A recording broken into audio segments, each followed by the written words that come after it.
ನಮ್ಮ ರಕ್ಷಕನಾದ ಕ್ರಿಸ್ತೇಸುವಿನ ನಾಮದಲ್ಲಿ ವಂದನೆಗಳು ಪ್ರಿಯರೇ. ಯೇಸು ಕ್ರಿಸ್ತನು ಶಿಲುಬೆಯ ಮೇಲೆ ಆಡಿದ ಎರಡನೆಯ ಮಾತು. ಲೂಕನು ಬರೆದ ಸುವಾರ್ತೆ 23ನೇ ಅಧ್ಯಾಯ 43ನೆಯ ವಚನ. ಈ ಹೊತ್ತೇ ನನ್ನ ಸಂಗಡ ಪರದೈಸಿನಲ್ಲಿರುವಿ ಎಂದು ನಿನಗೆ ಸತ್ಯವಾಗಿ ಹೇಳುತ್ತೇನೆ ಎಂದು ಉತ್ತರ ಕೊಟ್ಟನು. ಕ್ರಿಸ್ತನ ದೇಹವೆಲ್ಲ ಗಾಯ, ರಕ್ತ ಸುರಿಯುತ್ತಿತ್ತು, ಮುಳ್ಳಿನ ಕಿರೀಟವನ್ನು ಇಡಲ್ಪಟ್ಟಿತ್ತು. ಶಿಲುಬೆ ಮೇಲೆ ಭಯಂಕರ ನೋವನ್ನನುಭವಿಸುತ್ತಾ ಇರುವಾಗ ಸುತ್ತಲಿನ ಜನರು ಆತನನ್ನು ನೋಡಿ ಪರಿಹಾಸ್ಯ ಮಾಡಿದರು. ಅವರಲ್ಲಿ ಆತನ ಜೊತೆಯಲ್ಲಿ, ಅಂದರೆ ಆತನ ಎಡಕ್ಕೂ ಬಲಕ್ಕೂ 2 ಕಳ್ಳರನ್ನು ಕೂಡ ಶಿಲುಬೆಗೆ ಹಾಕಿರುತ್ತಾರೆ. ಅವರೂ ಕೂಡ ಆತನನ್ನು ನಿಂದಿಸಿದರು. ಕೆಟ್ಟದ್ದೇನೂ ಮಾಡದಿದ್ದರೂ ಕೇವಲ ಅಸೂಯೆಯಿಂದ ಕ್ರಿಸ್ತನನ್ನು ಶಿಲುಬೆಗೆ ಹಾಕಿದರು. ಇದಕ್ಕೂ ಮೊದಲು ಅನೇಕ ರೀತಿಯ ಹಿಂಸೆ, ನಿಂದನೆ, ಅವಮಾನ ಸಿಕ್ಕವರು ಆತನನ್ನು ಪರಿಹಾಸ್ಯ ಮಾಡಿದರು, ಹೊಡೆದರು, ಉಗುಳಿದರು. ಮೈಯೆಲ್ಲ ರಕ್ತ, ಗಾಯ, ನೋವು, ಅವಮಾನ ಎಲ್ಲವನ್ನೂ ಸಹಿಸಿಕೊಂಡು ಶಿಲುಬೆ ಮೇಲಿರುವ ಕ್ರಿಸ್ತನು ತಂದೆಯೇ ಅವರನ್ನು ಕ್ಷಮಿಸು ಎಂದು ಪ್ರಾರ್ಥಿಸಿದನು. ಇದನ್ನೆಲ್ಲ ನೋಡುತ್ತಿದ್ದ ಇನ್ನೊಬ್ಬ ಕಳ್ಳನು ಮನಪರಿವರ್ತನೆ ಮಾಡಿಕೊಂಡನು. ಲೂಕನು ಬರೆದ ಸುವಾರ್ತೆ 23ನೇ ಅಧ್ಯಾಯ 39ರಿಂದ 43ರವರೆಗೆ.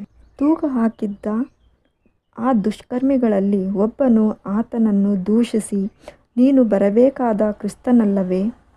ನಿನ್ನನ್ನು ರಕ್ಷಿಸಿಕೋ, ನಮ್ಮನ್ನೂ ರಕ್ಷಿಸು ಎಂದು ಹೇಳಿದ್ದಕ್ಕೆ ಎರಡನೆಯವನು ಅವನನ್ನು ಗದರಿಸಿ, ನೀನು ಇದೇ ದಂಡನೆಯಲ್ಲಿರುವಾಗಲೂ ದೇವರಿಗೆ ಹೆದರುವುದಿಲ್ಲವೋ? ನಾವಂತೂ ನ್ಯಾಯವಾಗಿ ದಂಡನೆಯಲ್ಲಿದ್ದೇವೆ. ನಾವು ಮಾಡಿದ ಕೃತ್ಯಕ್ಕೆ ಪ್ರತಿಫಲವನ್ನು ಹೊಂದುತ್ತಾ ಇದ್ದೇವೆ.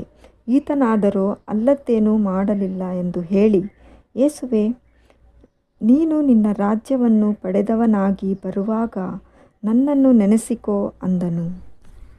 ಆ ದುಷ್ಕರ್ಮಿಗಳಲ್ಲಿ ಒಬ್ಬನು ಆತನನ್ನು ದೂಷಿಸಿ, ನೀನು ಬರಬೇಕಾದ ಕ್ರಿಸ್ತನಲ್ಲವೇ? ನಿನ್ನನ್ನು ರಕ್ಷಿಸಿಕೋ ಮತ್ತು ನನ್ನನ್ನು ರಕ್ಷಿಸು ಎಂದು ಹೇಳಿದ್ದಕ್ಕೆ ಎರಡನೆಯವನು ಅವನನ್ನು ಗದರಿಸುತ್ತಾನೆ, ನೀನು ಇದೇ ದಂಡನೆಯಲ್ಲಿದ್ದೀಯಾ? ಆದರೂ ದೇವರಿಗೆ ಹೆದರುವುದಿಲ್ಲವೋ ಎಂದು ಕೇಳುತ್ತಾನೆ. ಮೊದಲು ಎಲ್ಲರೊಂದಿಗೆ ನಿಂದಿಸಿದವನು, ಯೇಸುವಿನ ಬಗ್ಗೆ ಏನೂ ಗೊತ್ತಿಲ್ಲದ ವ್ಯಕ್ತಿ, ಕೆಲವು ಗಂಟೆಗಳಲ್ಲಿ ಎಲ್ಲ ತಿಳಿದುಕೊಂಡು ಮನಸ್ಸು ಬದಲಾವಣೆ ಮಾಡಿಕೊಂಡನು.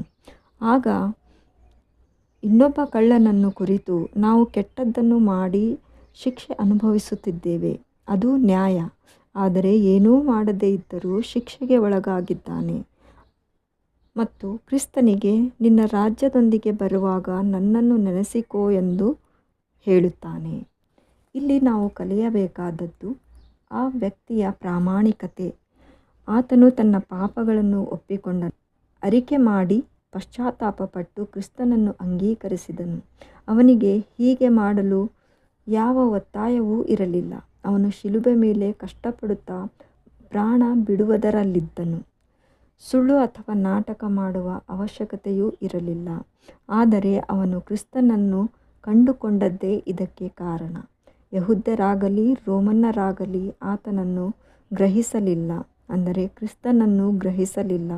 ನಾವು ಕೂಡ ಅವರಂತಾಗದೆ ಆ ವ್ಯಕ್ತಿಯಂತೆ ಕ್ರಿಸ್ತನನ್ನು ಗ್ರಹಿಸಿ ಅಂಗೀಕರಿಸಿ ನಮ್ಮ ತಪ್ಪುಗಳನ್ನು ಒಪ್ಪಿಕೊಂಡು ಪಶ್ಚಾತ್ತಾಪ ಪಡಬೇಕು.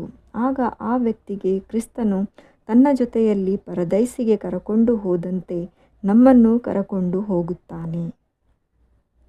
ಪ್ರಕಟಣೆ 6ನೇ ಅಧ್ಯಾಯ 9ರಿಂದ 11ರವರೆಗೆ. ಆತನು 5ನೆಯ ಮುದ್ರೆಯನ್ನು ಒಡೆದಾಗ ದೇವರ ವಾಕ್ಯದ ನಿಮಿತ್ತವಾಗಿಯೂ ತಾವು ಹೇಳಿದ ಸಾಕ್ಷಿಯ ನಿಮಿತ್ತವಾಗಿಯೂ ಹತವಾದವರ ಆತ್ಮಗಳು ಯಜ್ಞವೇದಿಯ ಕೆಳಗಿರುವುದನ್ನು ಕಂಡೆನು. ಅವರು, ಒಡೆಯನೇ,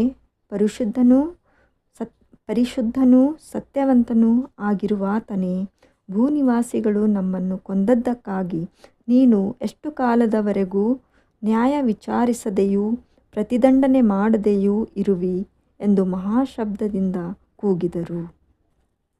ಪ್ರಿಯರೇ, ಪರದೈಸು ಅಂದರೆ ಪರಲೋಕ ಎಂದು ಅಂದುಕೊಳ್ಳುತ್ತಾರೆ. ಅದು ಅಲ್ಲ. ಪರದೈಸುವೇ ಬೇರೆ, ಪರಲೋಕವೇ ಬೇರೆ. ನೀತಿವಂತರು ಸತ್ತ ಮೇಲೆ ವಿಶ್ರಾಂತಿಯನ್ನು ತೆಗೆದುಕೊಳ್ಳುವ ಸ್ಥಳ ಪರದೈಸು. ಸತ್ತ ಕೂಡಲೇ ಪರಲೋಕ ಅಥವಾ ನರಕ ಸಿಗಲ್ಲ. ಎಲ್ಲರೂ ಸತ್ತು ನ್ಯಾಯ ವಿಚಾರಣೆ ಆಗುವ ತನಕ ವಿಶ್ರಾಂತಿಯ ಸ್ಥಳ ಇದಾಗಿದೆ.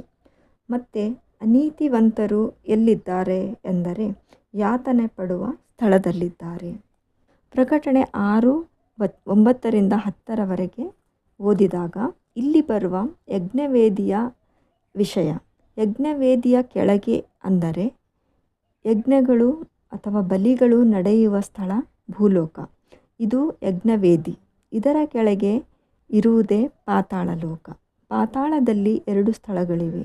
ಒಂದು ನೀತಿವಂತರಿಗೋಸ್ಕರ ಪರದೈಸು, 2 ಅನೀತಿವಂತರಿಗೋಸ್ಕರ ಯಾತನೆ ಪಡುವ ಸ್ಥಳ. ಲೂಕನು ಬರೆದ ಸುವಾರ್ತೆ 16ನೇ ಅಧ್ಯಾಯದಲ್ಲಿ ಲಾಜರನ ವಿಷಯವಾಗಿ ನೋಡುತ್ತೇವೆ. ಲಾಜರನು ಸತ್ತು ಅಬ್ರಹಾಮನೊಂದಿಗೆ ಪರದೈಸಿನಲ್ಲಿರುತ್ತಾನೆ. ಐಶ್ವರ್ಯವಂತನು ಯಾತನೆ ಪಡುವ ಸ್ಥಳದಲ್ಲಿರುತ್ತಾನೆ. ಅವರಿಬ್ಬರ ಮಧ್ಯೆ ಒಂದು ದೊಡ್ಡ ಡೊಂಗರ ಇರುತ್ತದೆ. ಸರಿ, ಈ ಸ್ಥಳದಲ್ಲಿ ಎಲ್ಲಿಯವರೆಗೆ ಇರಬೇಕು? ಕ್ರಿಸ್ತನ 2ನೇ ಆಗಮನದವರೆಗೆ ಇದ್ದು ಆತನು ಬಂದ ಮೇಲೆ ನ್ಯಾಯ ವಿಚಾರಣೆ ಆಗಿ ನೀತಿವಂತರು ಪರಲೋಕಕ್ಕೆ ಹೋಗುವರು, ಅನೀತಿವಂತರು ಬೆಂಕಿ ಕೆರೆಗೆ ಹೋಗುವರು. ಕ್ರಿಸ್ತನು ಶಿಲುಬೆ ಮೇಲೆ ನುಡಿದ 2ನೇ ಮಾತಿನ ಪ್ರಾಮುಖ್ಯತೆ ಏನೆಂದರೆ ನಮ್ಮ ತಪ್ಪುಗಳನ್ನು ಒಪ್ಪಿಕೊಂಡು ಪಶ್ಚಾತ್ತಾಪಪಟ್ಟು ಕ್ರಿಸ್ತನನ್ನು ಅಂಗೀಕರಿಸಬೇಕು ಎಂಬುದು. ಮತ್ತು ಪರದೈಸು ಅಂದರೆ ಪರಲೋಕ ಅಲ್ಲ, ಅದು ನೀತಿವಂತರಿಗಿರುವ ವಿಶ್ರಾಂತಿಯ ಸ್ಥಳ. ಕ್ರಿಸ್ತನು ಆಡಿದ 2ನೇ ಮಾತಿನಲ್ಲಿ ದುಷ್ಕರ್ಮಿಗಳ ಪೈಕಿ ಒಬ್ಬನನ್ನು ಪರದೈಸಿಗೆ ಒಯ್ಯುವುದು. ಅದೇ ರೀತಿ ನಾವು ನಮ್ಮ ಪಾಪಗಳನ್ನು ಬಿಟ್ಟು ಪರದೈಸಿಗೆ ಹೋಗುವವರಾಗೋಣ.